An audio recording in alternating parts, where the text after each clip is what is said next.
এক ব্যতিক্রমী মন্তব্যে রাজনৈতিক অঙ্গনে আলোচনার ঝড় তুললেন অ্যাটর্নি জেনারেল মোহাম্মদ আসাদুজ্জামান। তিনি বলেন, সাবেক প্রধানমন্ত্রী শেখ হাসিনাও এখন তত্ত্বাবধায়ক সরকারের অধীনে নির্বাচন চান। এ যেন ভূতের মুখে রামনাম। ভূতের মুখে রামনাম উঠেছে। শেখ হাসিনা নিজেও বলেছেন ওনারা তত্ত্বাবধায়ক সরকার চান।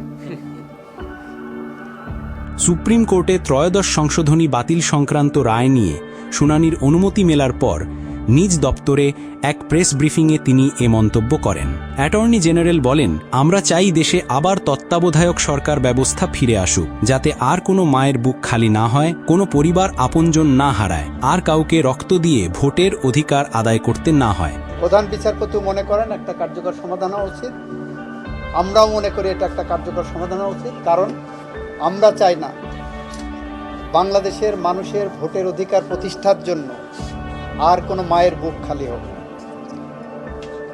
আর কোনো বোন বা ভাই তার ভাইকে হারাক, আর কোনো বাবা মা তার সন্তানকে হারাক।